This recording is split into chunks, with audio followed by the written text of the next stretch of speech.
दोस्तों, हम हर हफ्ते बड़ी मेहनत से आपके लिए एक दिल दहला देने वाली एनिमेटेड हॉरर स्टोरी बनाते हैं। तो अगर आप हमारी चैनल की कहानियां एंजॉय कर रहे हैं तो हमारे चैनल को सब्सक्राइब कीजिए और हमारी लेटेस्ट वीडियोस की नोटिफिकेशन के लिए बेल आइकन दबाना मत भूलना।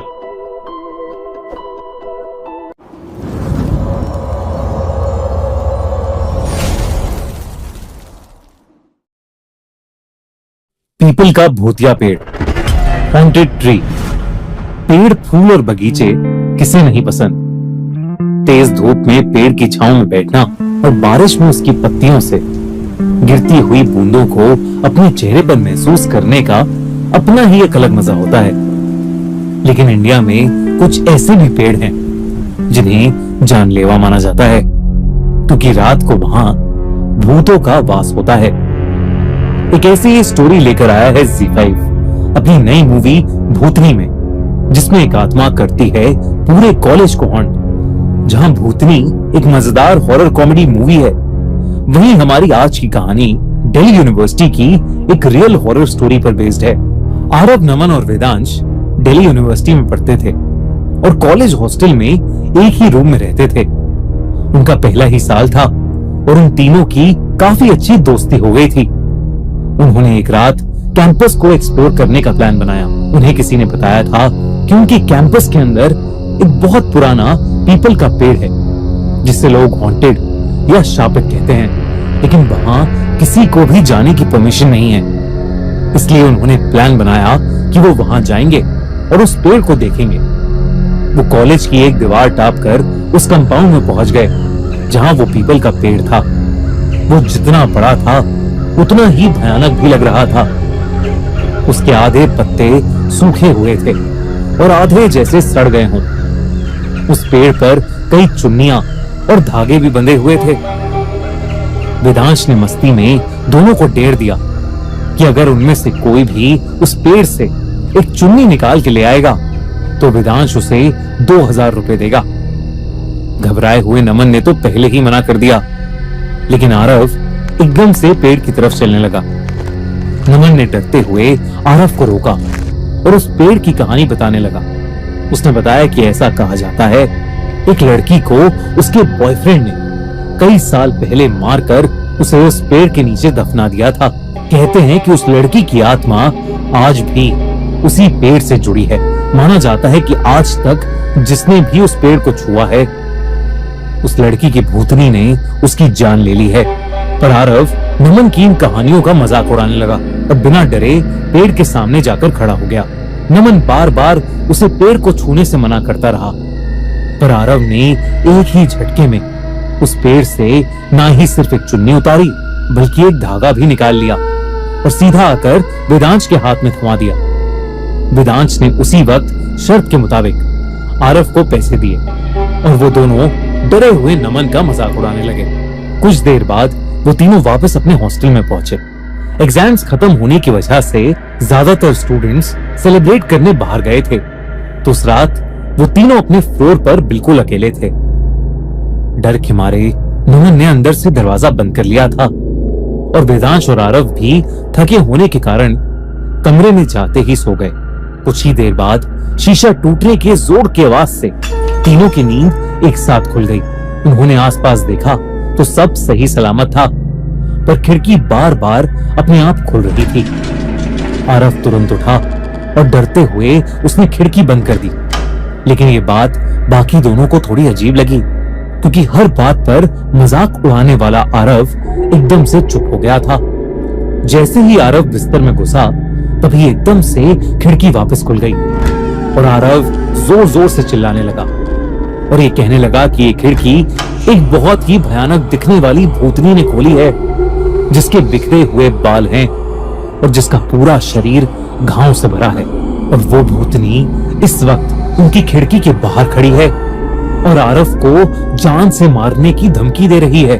वेदांश और नमन को कुछ समझ नहीं आ रहा था, क्योंकि उस खिड़की के बाहर कुछ भी नहीं था। उन्होंने आरव को शांत करने की कोशिश की, लेकिन वो वेदांश और नमन से अपने आप को उस भूतनी से बचाने की मदद मांगता रहा। वेदांश ने उठकर खिड़की वापस बंद कर दी और आरव को किसी तरह शांत करके सुलाया। सुबह जब उनकी आंख खुली तो आरफ कमरे में था ही नहीं। उन्होंने उसे पूरे हॉस्टल में ढूंढा पर वो कहीं नहीं मिला। तभी उन्हें एक फ्रेंड का फोन आया और उसने बताया कि पुलिस को कैंपस के भूतनी वाले पीपल के पेड़ से आरफ की चुन्नी से लटकी हुई बॉडी मिली है।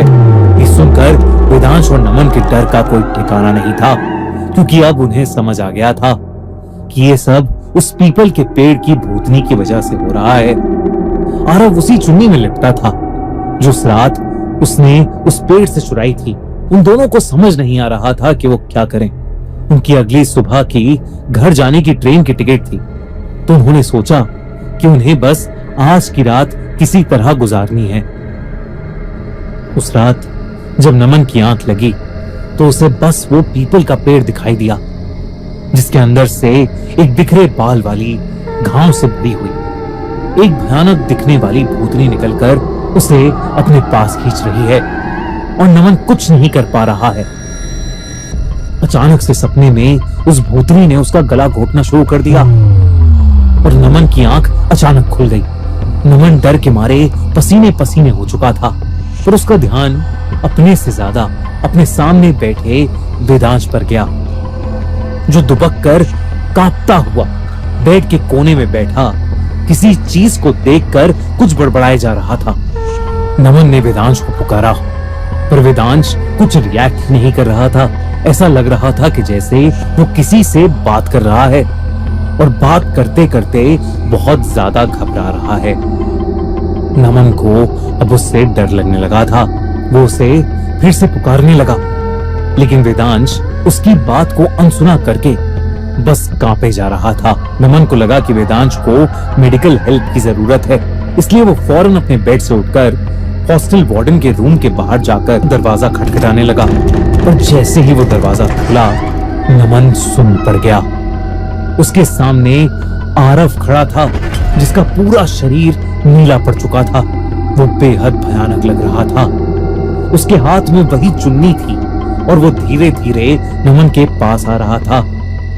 उसे देखते ही नमन जोर से चीख पड़ा, लेकिन तभी आरव वहां से गायब हो गया और हॉस्टल वार्डन तेजी से नमन के पास आया। उसने पूछा कि उसे क्या हो गया है, तो नमन ने उसे पूरी बात बताई और वो लोग जल्दी से उसके कमरे की ओर गए। लेकिन जैसे ही वो दोनों कॉरिडोर में पहुंचे, उन्हें देखा कि वेदांश दर्द में चीखते हुए अपने आप ही घसीटता हुआ हॉस्टल के बाहर जा रहा है। वो दोनों उसके पीछे पीछे भागे और उसी पीपल के पेड़ वाले कंपाउंड में पहुंच गए। वहां उन्होंने जो देखा वो देखकर उनकी हालत खराब हो गई। वेदांश हवा में फ्लोट कर रहा था। साफ साफ दिख रहा था कि वो किसी अदृश्य शक्ति के वश में है। वेदांश दर्द में चीख रहा था, जैसे कोई उसके अंदर से उसकी जान निकाल रहा हो। नमन उसे पुकार रहा था, पर उसका वेदांश पर कोई असर नहीं हो रहा था। तभी वेदांश की गर्दन अचानक से चटक गई और वो जमीन पर नीचे गिर पड़ा। इससे पहले कि नमन और वो हॉस्टल वार्डन उसके पास जा पाते, उनके सामने वही बिखरे बाल वाली, घाव से भरी हुई एक भयानक दिखने वाली भूतनी आ गई। वो बेहद खूंखार दिख रही थी। नमन और हॉस्टल वार्डन दोनों उसे देखते ही बेहोशी की हालत में आ गए और नीचे गिर पड़े। अगली सुबह जब उन दोनों की आंख खुली तो उन्हें देखा कि बेजान सा वेदांश वैसे ही उस पीपल के पेड़ से लटका हुआ है जैसे आरव लटका था। ये खबर पूरे कैंपस में फैल गई और उस पीपल के पेड़ के उस पूरे कंपाउंड को सीमेंट से बंद कर दिया गया। नमन ने उस पेड़ का मजाक नहीं बनाया था और शायद इसीलिए वो जिंदा बच गया। पर लोग आज भी उस रास्ते के आसपास जाने से डरते हैं, क्योंकि क्या पता उस भूतनी का अगला शिकार वही बन जाए। दोस्तों, एक ऐसी ही भयानक भूतनी की मजेदार कहानी लेकर आया है ZEE5 अपनी नई फिल्म भूतनी में। इस फिल्म में कुछ दोस्तों का सामना होता है एक हॉन्टेड वर्जिन ट्री की चुड़ैल से, जो उनकी जिंदगी तबाह कर देती है। इस भूतनी से बचने के लिए वो एक गोस्ट हंटर बाबा की मदद लेते हैं, जो अपनी जान दांव पर लगाकर उन्हें और पूरे कॉलेज को वर्जिन ट्री की डरावनी भूतनी से बचाने की कोशिश करता है। अगर आप भी उस हॉन्टेड वर्जिन ट्री और उसकी भूतनी की ये मजेदार कहानी देखना चाहते हो तो do check out Bhootni, streaming now only on ZEE5।